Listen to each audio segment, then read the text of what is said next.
जयकारा बोलो माता रानी का। जगत माई महामाई माँ भद्रकाली की जय बोलो। माता रानी के सांचे दरबार की जय बोलो। तो मकर राशि वालों, स्वागत है आप सभी का मकर राशि भिंड यूट्यूब चैनल में। बंधुओं, 33 करोड़ देवी देवताओं ने आपके लिए भेजा एक बहुत बड़ा संदेश। जी हाँ बंधुओं, दीपावली के तुरंत बाद होगी ये 3 बहुत ही भयंकर और बड़ी घटनाएं जो आपके जीवन को पूरी तरह से तहस नहस और बर्बाद करने वाली हैं। अब समय रहते यदि आप सतर्क नहीं होते हैं और इन घटनाओं के संकेतों को समय रहते आप पहचान नहीं पाते हैं तो फिर आपके जीवन में तबाही निश्चित है। अब यहाँ पर हम ऐसा आपको क्यों कह रहे हैं, जरा इसे ध्यान से समझिए।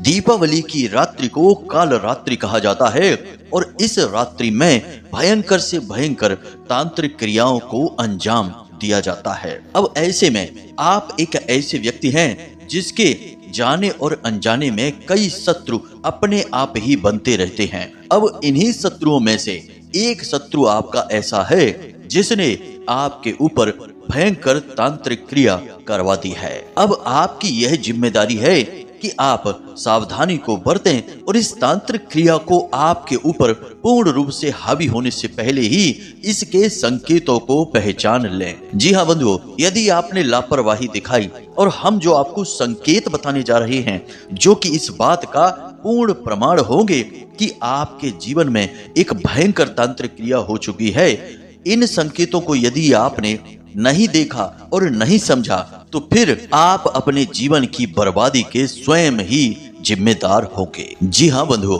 अब जरा ध्यान से सुनिए। हमारे एक जानने वाले हैं, आश्रम से ही जुड़े हुए हैं, उनके एक मित्र हैं, उनकी जीवन की यह घटना है। अभी 1 से 1.5 महीने पहले ही उन्होंने हमको यह घटना सुनाई। आपको भी इस घटना से बहुत बड़ी सीख मिलेगी और यह किसी के जीवन की सच्ची और बड़ी ही दर्दनाक कहानी है। इसे आप जरा ध्यान से सुन लेना, फिर हम सारी बातें आपको विस्तार से समझाने वाले हैं, आपको सब कुछ स्पष्ट समझ में आएगा।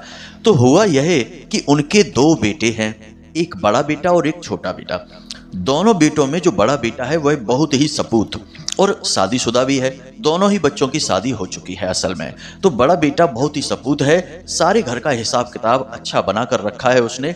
किसान के बेटे हैं तो किसानी करते हैं, ट्रैक्टर वगैरह चलाते हैं, खेती करते हैं और सब कुछ बढ़िया चल रहा था।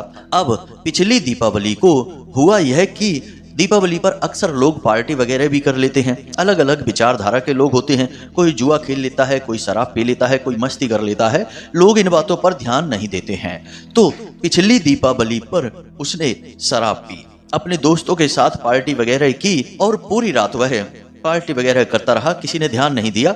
अगले दिन वह शराब पीकर आया तो थोड़ा घर में उसके बारे में चर्चा तो हुई, लोगों ने उसे समझाया भी और उसने मना कर दिया कि ठीक है अब नहीं पिएंगे। उसके बाद 1-2 दिन बाद ही उसने फिर से दोस्तों के साथ मिलकर पार्टी कर ली और शराब पी ली। अब फिर से घर वालों ने उसे समझा दिया, लेकिन इस बार उसने मना कर दिया। अब लगभग 10 से 15 दिन उसने कोई शराब नहीं पी। 15 से 20 दिन के बाद फिर से उसने दोस्तों के साथ बैठकर शराब पी ली। अब हर 6-8 दिन में ऐसा होने लगा कि कहीं ना कहीं किसी न किसी मौके पर वह शराब पीकर घर आ जाता था। घर वाले समझाते तो थे, वह सबकी कसम खा जाता और कहता कि अब नहीं पिएंगे, लेकिन बाद में हर 6-8 दिन बाद पीने लगा। तो घर के लोगों की भी आदत पड़ गई, अब लोगों ने टोकना बंद कर दिया। अब धीरे धीरे स्थिति यह बनने लगी कि जो दिनों की दूरी थी वह कम होने लगी। फिर 2 दिन 3 दिन में एक बार, फिर हर दिन में एक बार और फिर पूरे पूरे दिन। जी हाँ बंधु, अगले 5 से 6 महीनों में स्थिति यह बन गई कि वह रोज दिन भर शराब पीने लगा। धीरे धीरे स्थिति इतनी बिगड़ती चली गई कि वह अपने काम धंधे को छोड़ चुका था, खेती बाड़ी भूल चुका था। अब दिन भर बस शराब पीना, शराब की जुगाड़ में रहना। अगर पैसे की जुगाड़ नहीं हो रही है तो किसी से कर्जा ले लेना, किसी के सामने गिड़गिड़ाना, किसी से मिन्नतें करना और अंत में उसने चोरियां करना भी शुरू कर दिया। अपने पत्नी के जेवर ले जाकर बेचना शुरू कर दिया। जी हाँ बंधुओं, स्थिति इतनी ज्यादा खराब हो गई कि अब वह शराब के बिना सांस ही नहीं ले पाता, जीवित ही नहीं रह पाता। बुरी स्थिति हो गई। अब भी घर वालों का माथा नहीं ठनका। घर वाले अभी भी सोच रहे थे कि शायद बुरी लत पड़ गई है, संगत की वजह से है, तो लोगों ने ध्यान नहीं दिया। अक्सर ऐसा होता है कि आम लोगों के घरों में कोई ना कोई ऐसा करता रहता है, घर वालों को उन चीज़ों की आदत पड़ जाती है। तो ऐसा ही उसके भी साथ हुआ। लोग उसको बुरा भला तो कह दे, कोसते तो, लेकिन कोई फर्क नहीं पड़ रहा था, कोई विशेष ध्यान भी नहीं दे रहा था। अब स्थिति बहुत ज़्यादा बिगड़ती चली गई, उसकी तबीयत भी खराब रहने लगी और उसका इलाज भी होता जब तक, लेकिन उसकी शराब और जुआ खेलने की आदत नहीं छूटती। एक दिन ऐसा हुआ, अभी लगभग 2 से ढाई महीने पहले की बात है, कि रात्रि के समय वह घर से अचानक मोटरसाइकिल लेकर निकला, यानी अपनी बाइक लेकर निकला और कुछ भी बताया नहीं कि कहाँ जा रहा है। शराब बहुत ज्यादा पी रखी थी। घर वालों ने मना किया कि मत जाओ, रात्रि का समय है, आपने शराब पी रखी है, लेकिन उसने किसी की भी नहीं सुनी। ऐसा होता है कि जो लोग जुनूनी होते हैं, नशा वगैरह करते हैं, तो फिर लोग उनको बहुत समझाएं लेकिन वो समझते नहीं हैं। वह बाइक लेकर निकला और फिर कभी लौट कर वापस नहीं आया। जी हाँ बंधु, वही हुआ इस कहानी का भी भयानक दुखद अंत, कि अगले दिन खबर मिली कि दुर्घटना हो चुकी है और उस दुर्घटना में उसकी मृत्यु हो चुकी थी। जी हाँ बंधु, अगले दिन सड़क के किनारे पड़ी हुई उसकी बॉडी, यानी कि उसका निष्प्राण शरीर पड़ा मिला। अब दुर्घटना कैसे हुई, क्यों हुई, इस बात से कोई फर्क नहीं पड़ता है। जिसका जो नुकसान होना था वो हो चुका। एक पत्नी का पति चला गया, एक भाई का भाई चला गया और माता पिता की एक संतान चली गई। अब जब यह घटना घट चुकी और सारा मातम धीमे धीमे कम होने लगा और परिवार में धीरे धीरे वातावरण भी सामान्य होने लगा, तो चर्चाएं चलनी शुरू हुई। फिर कहीं ना कहीं किसी न किसी झाड़ फूंक करने वाले से, तंत्र मंत्र जानने वाले से मुलाकातें होनी शुरू हुई, तो धीरे धीरे सारी कड़ियां जुड़ने लगी। ये सारी घटनाएं शुरू हुई थी दीपावली की रात्रि से। उसके ऊपर किसी ने ऐसा भयंकर मारण तंत्र करवा रखा था कि वह बसीभूत हो चुका था और तंत्र के बसीभूत होकर वह सब कुछ भूलकर पागलों जैसी हरकतें करने लगा था। एक सीधा साधा अच्छा इंसान भी मृत्यु को प्राप्त हो गया केवल 1 साल के अंदर अंदर। और आज उस दीपावली के बाद दूसरी दीपावली आई और अब उनके परिवार में वह सदस्य नहीं है। अब आप समझिए कि तंत्र में कितनी शक्ति होती है। लोग इन चीजों को हल्के में लेते रहते हैं। उन्हें लगता है कि अरे ये सब चीजें तो बहुत सामान्य है, थोड़ा बहुत पी खा लिया, कोई फर्क नहीं पड़ता है, चलता है यह सब। लेकिन धीरे धीरे स्थिति बहुत ज्यादा बिगड़ जाती है। जब किसी के ऊपर कोई तांत्रिक क्रिया की जाती है तो उसके बहुत बड़े और स्पष्ट संकेत होते हैं। उन्हें समझ लेना बहुत आवश्यक होता है। अगर आप नहीं समझोगे तो ऐसी ही भयंकर से भयंकर हानियां देखने को मिलती हैं, फिर बाद में पछताने से कुछ भी नहीं होता है। ऐसे सैकड़ों हजारों उदाहरण हैं हमारे पास। हम तो अक्सर यह देखते रहते हैं। बाद में जब लोगों का बहुत भारी नुकसान हो जाता है, फिर लोगों की बुद्धि खुलती है तो इधर उधर पूछना बताना शुरू करते हैं, तो पता चलता है कि किसी ने कुछ करवा रखा था। फिर धीरे धीरे उसको हटवा भी दिया जाता है, लेकिन फिर कोई फायदा तो नहीं है, नुकसान तो हो ही चुका है। जी बंधुओं, तो हमारा भी आपसे बस यही कहना है कि हम आपको जो स्पष्ट संकेत बताने जा रहे हैं, इन संकेतों को आपको जरूर से जरूर देखना है और समझना है। और दीपावली के बाद अगले 5 से 7 दिनों तक इन संकेतों को अपने जीवन में नोट करना है। और यदि आपको इनमें से कोई संकेत दिखाई देने शुरू हो जाएं, आपके ऊपर या आपके घर परिवार के किसी भी सदस्य के ऊपर, तो आपको तुरंत अलर्ट हो जाना है, सतर्क हो जाना है और कुछ जरूरी उपाय कर डालने हैं। याद रखना कि तांत्रिक क्रियाएं भी बीमारी की तरह होती हैं, धीरे धीरे अपना असर शुरू करती हैं, एकदम से हावी नहीं होती हैं। अगर इनको शुरू में ही दबा दिया जाए, इनका समाधान कर दिया जाए, तब तो कोई बात नहीं है। लेकिन जब बीमारी बहुत ज्यादा फैल जाती है तो फिर बड़े से बड़े तांत्रिक भी इनका समाधान नहीं कर पाते हैं। कोई भी विद्या और विधि काम नहीं करती, सब असफल हो जाता है। और जिस उद्देश्य को लेकर तंत्र क्रिया की गई है, वह उद्देश्य पूरा होता ही होता है। इसलिए बात बहुत ज्यादा बिगड़ जाए उससे पहले आपको इन बातों को समझ लेना है और स्थिति को अपने नियंत्रण में, अपने काबू में ले लेना है। तो बंधुओं, इन सब बातों को आपको हम इसलिए बता रहे हैं कि आप परिस्थिति की गंभीरता को समझें और किसी भी बात को हल्के में ना लें, क्योंकि आज किसी का कोई भरोसा नहीं है।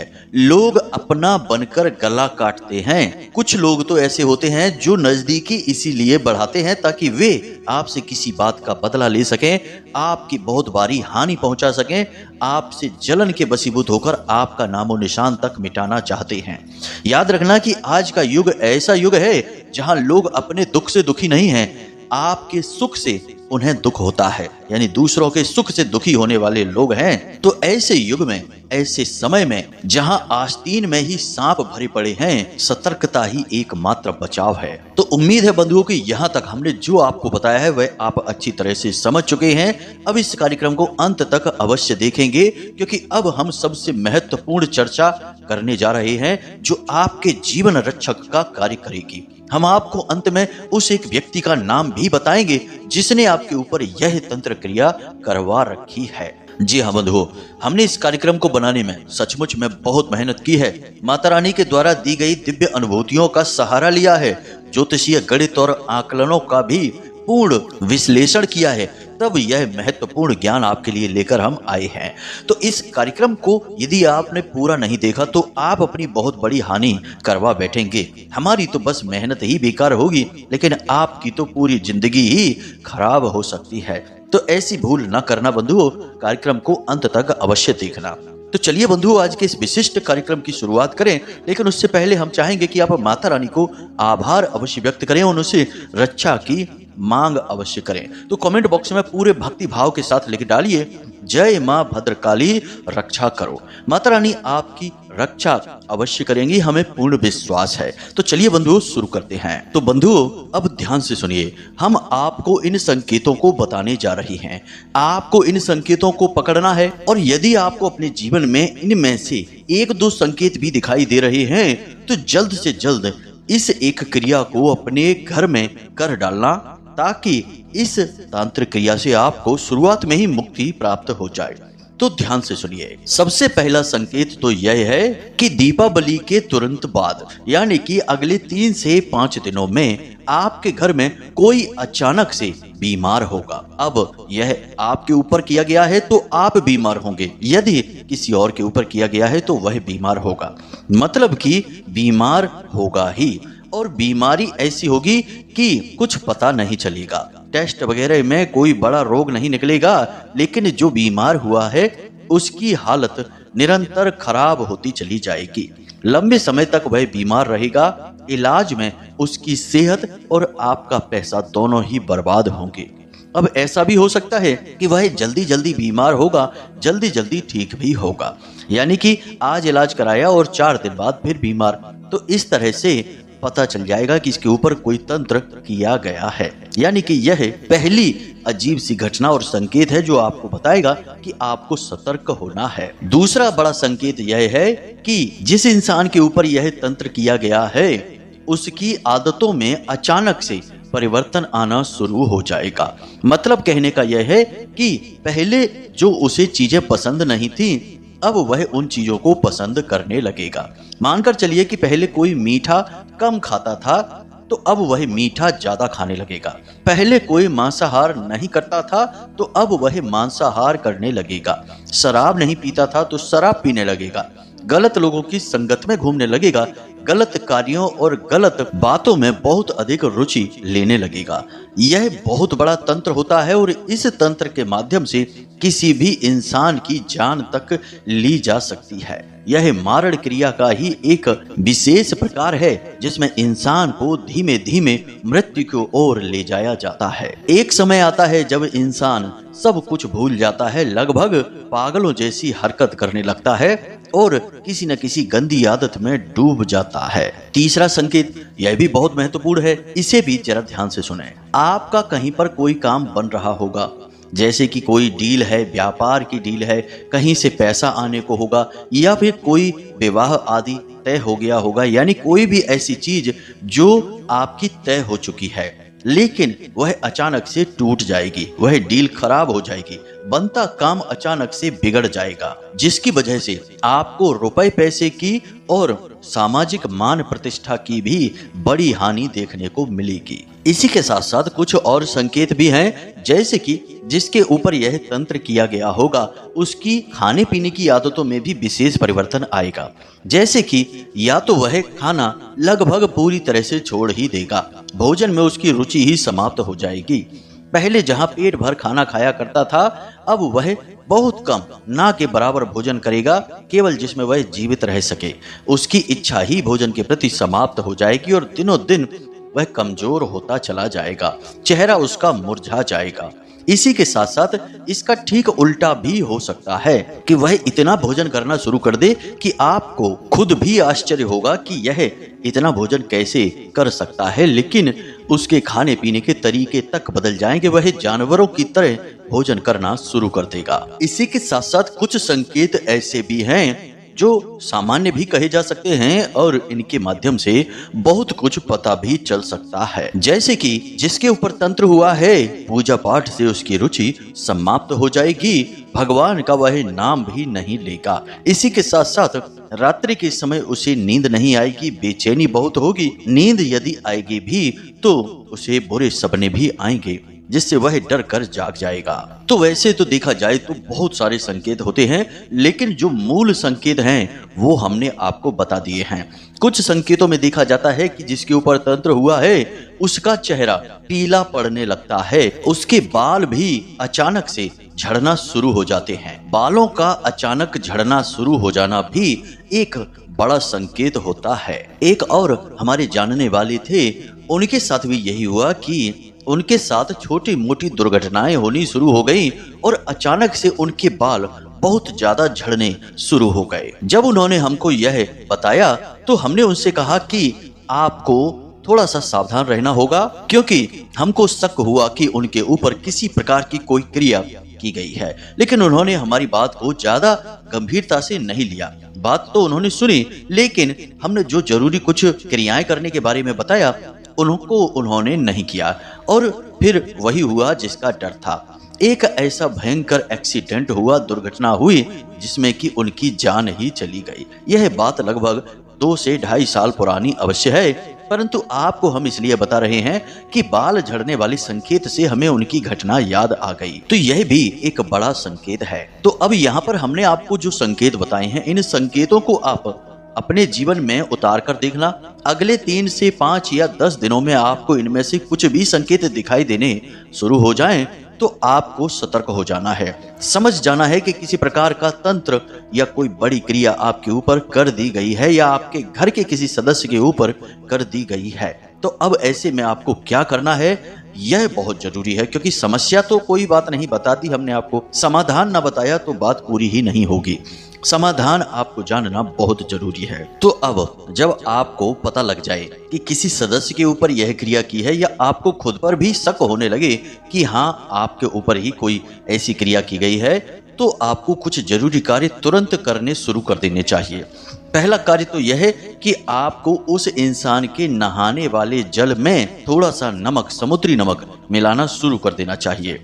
इसी के साथ साथ उस इंसान को हल्दी की माला तुरंत पहना देनी चाहिए। यह बहुत ही आवश्यक क्रिया है। इसी के साथ साथ कुछ छोटी छोटी बातें और हैं जो शुरू कर देनी है, जैसे कि वह इंसान जिसके ऊपर क्रिया की गई है, वह जो भी पानी पीता है उस पानी को तुलसी की पत्ती से शुद्धिकरण कर देना चाहिए। मतलब कि वह बर्तन जिसमें कि पानी पीने के लिए भरा जाता है, उस बर्तन में 3 से 5 तुलसी मैया की पत्ती तोड़कर डाल देनी चाहिए। अब याद रखना कि तुलसी मैया की पत्ती का कुछ विधान होता है, जैसे रविवार के दिन और एकादशी के दिन तुलसी मैया से पत्ती नहीं तोड़ी जाती हैं। इसी के साथ साथ तुलसी मैया से पत्ती तोड़ते समय कुछ न कुछ भाव प्रकट अवश्य किया जाता है, जिसमें कि हम एक सिक्का माता रानी के चरणों में रखते हैं। अब चाहे वह सिक्का कितने भी रुपए का हो, कोई फर्क नहीं पड़ता है, लेकिन खोटा सिक्का नहीं होना चाहिए। तो इस विधि से आपको तुलसी माता से पत्ती लेनी है और पत्ती लेते समय आपको अपना उद्देश्य भी बताना है। आपको निवेदन करना है कि माता रानी, हम आपकी मदद चाहते हैं, आपकी पत्तियां ले रहे हैं ताकि जिस भी इंसान के ऊपर जो भी क्रिया की गई है उसका समाधान हो जाए और आपकी सकारात्मक ऊर्जा इंसान के जीवन और शरीर में दौड़ने लगे। इस निवेदन के साथ, इस क्रिया के साथ आपको पत्तियां लेनी है और उसे उस पीने वाले बर्तन में डाल देनी है। अब उसी बर्तन से सभी लोग पानी पिए, कोई समस्या नहीं है। जिस किसी के अंदर जिस भी प्रकार की क्रिया बैठी है, नकारात्मक ऊर्जा बैठी है, वह हटनी शुरू हो जाएगी। इसी के साथ साथ एक जरूरी क्रिया और है जिसे हम रक्षा कवच या बंधन बनाना कहते हैं। इसे भी ध्यान से समझिए, यह सरल है। हमने पिछले कुछ वीडियो में भी रक्षा कवच के विषय में आपको ज्ञान दिया था, लेकिन कुछ लोगों ने कहा कि गुरुजी वही क्रिया थोड़ी कठिन है और कर पाने में थोड़ी सी मुश्किल है, तो अब सरल क्रिया बता देते हैं। आपको उस इंसान की लंबाई के बराबर का एक धागा लेना है, जिसे मौली कहते हैं, कलावा भी कहते हैं। ठीक लंबाई के बराबर का धागा लेना है और उस धागे में 21 गांठें लगा देनी है। जी हाँ बंधुओं, 21 गांठें। कुछ कुछ दूरी से आप गांठें लगाएंगे और पूरे धागे में गांठें होनी चाहिए। अब आपको शनिवार के दिन हनुमान जी के मंदिर में जाना है। हनुमान जी के मंदिर में जाकर आपको 21 गांठों के लिए 21 हनुमान चालीसा का पाठ करना है। एक बार की जाने वाली यह क्रिया है, लेकिन यह बहुत ही शक्तिशाली क्रिया है। आपको क्या करना है कि एक छोटा सा जल का पात्र अपने साथ ले जाना है और उस जल के पात्र को भी भरकर अपने सामने रखना है और हाथ में आपको एक लाल पुष्प, थोड़ा सा जल और थोड़े से चावल लेकर हनुमान जी के सामने संकल्प करना है कि आप हनुमान जी की मदद चाहते हैं, रक्षा सूत्र बनाना चाहते हैं, जिसमें कि हनुमान जी आपकी मदद करें और अपनी कृपा और आशीर्वाद आपको दें। और आप 21 हनुमान चालीसा का संकल्प लेते हैं। आप ऐसा कहते हुए अपना नाम, अपना गोत्र, अपना स्थान और अपने पिता का नाम अवश्य बताएं और जल को हनुमान जी के सामने छोड़ दें। यह संकल्प की क्रिया है। इसके बाद आप 21 हनुमान चालीसा का पाठ करेंगे। आपको हनुमान चालीसा का पाठ करना है। उसके बाद हनुमान जी के बाएं पैर का सिंदूर आपको लगाना है एक गांठ के ऊपर, यानी कि प्रति गांठ एक हनुमान चालीसा है। साथ ही साथ जब आपका चालीसा पूर्ण हो जाए, यानी एक चालीसा पूर्ण होते ही जो सामने जल रखा है उस जल में भी आपको एक बार फूंक मारनी है और फिर से दोबारा हनुमान चालीसा का पाठ शुरू करना है। दूसरा चालीसा पाठ पूर्ण हो जाए तो फिर से हनुमान जी के बाएं पैर का सिंदूर, थोड़ा सा सिंदूर निकालकर अपने पास रख लें और उसमें से थोड़ा सा सिंदूर लेकर अगली गांठ पर लगा दें और जल को फूंक मार लें। इस प्रकार 21 बार हनुमान चालीसा पाठ करें। समय लग सकता है 1-1.5 घंटे का, परंतु यह बहुत आवश्यक है। अब आपने जब चालीसा पूर्ण कर लिया, यानी 21 बार चालीसा पूर्ण कर लिया, 21 गांठों पर हनुमान जी का बाएं पैर का सिंदूर लग गया, जल भी आपने फूंक मारकर अभिमंत्रित कर लिया। अब आपने क्या करना है कि अंत में बजरंग बाण का पाठ करना है। अब यदि यह क्रिया कोई महिला कर रही है तो बजरंग बाण का पाठ ना करें, हनुमान अष्टक का पाठ कर लें, उनको यही फल प्राप्त होगा। अब याद रखना है कि यह क्रिया केवल और केवल हनुमान जी के मंदिर में ही पूर्ण हो सकती है, घर पर नहीं। दूसरा कि यह क्रिया सूर्यास्त के बाद करनी चाहिए, यानी कि रात्रि को 8 से 9 बजे के बीच। तब मंदिर में शांति भी रहेगी और आपको उस समय इस क्रिया को पूर्ण करने में कोई बाधा विघ्न नहीं आएगा। इसी के साथ साथ जब तक यह क्रिया पूर्ण ना हो, आप किसी से कोई बात नहीं करेंगे, फोन नहीं उठाएंगे और किसी भी तरफ अपना मन नहीं भटकाएंगे, कोई फालतू विचार अपने मन में लेकर नहीं आएंगे। जब आपका हनुमान चालीसा और बजरंग बाण का पाठ पूर्ण हो जाए, यानी बजरंग बाण का पाठ केवल एक बार करना है अंत में। महिलाएं हैं तो हनुमान अष्टक का पाठ केवल एक बार करें अंत में। अब आपकी यह क्रिया पूर्ण हो गई है। अब आपने क्या करना है कि वह जो रक्षा सूत्र आपने बनाया है, उस रक्षा सूत्र को, यदि आपको लगता है कि आपके ऊपर तंत्र क्रिया हुई है तो खुद अपने दाहिने हाथ पर बांधना है। महिला है तो बाएं हाथ पर बांधें।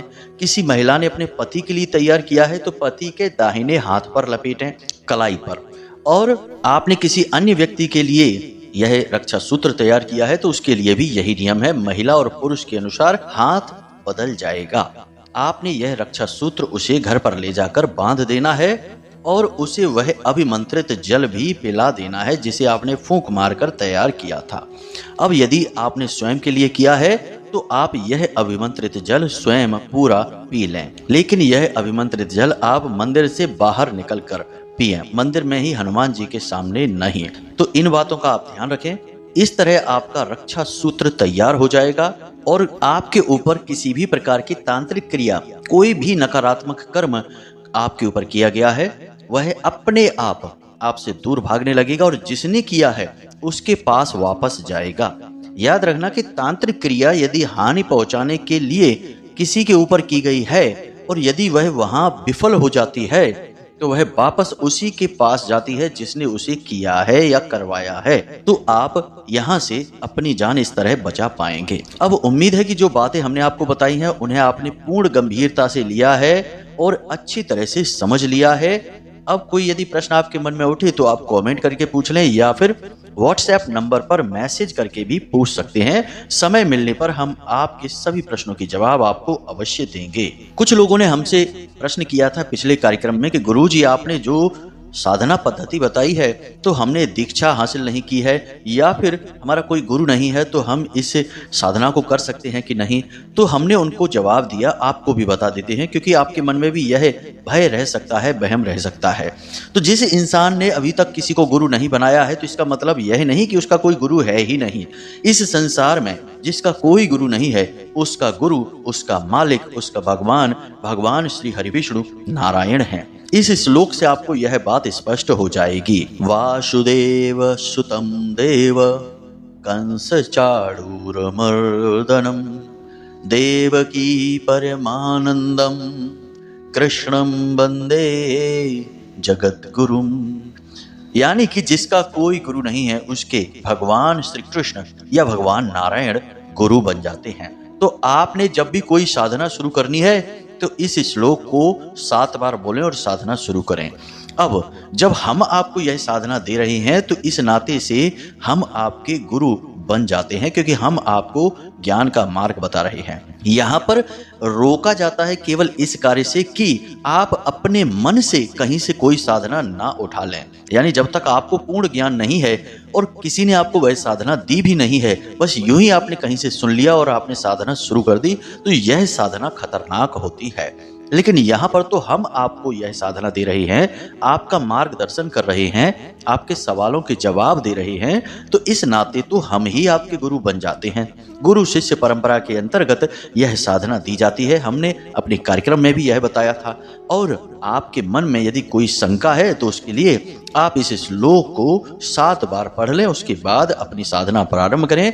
भगवान नारायण, भगवान श्री कृष्ण आपके गुरु बन जाएंगे। उम्मीद है कि आपको सारी बातें समझ में आ गई हैं, सारी शंकाओं के समाधान प्राप्त हो चुके हैं। इसी के साथ साथ आज के इस कार्यक्रम को विराम देते हैं। हमेशा हंसते रहिए, मुस्कुराते रहिए, सकारात्मक रहिए। माता रानी में, भगवान के किसी भी स्वरूप में अपनी आस्था और विश्वास अवश्य बनाए रहिए और मंदिर अवश्य हो आइए, वहीं से आपका कल्याण होगा। मिलते हैं अगले ज्ञानवर्धक कार्यक्रम में, तब तक के लिए धन्यवाद। प्रेम से बोलिए जय माई की, जय मां भद्रकाली। माता रानी आपका कल्याण करेंगी।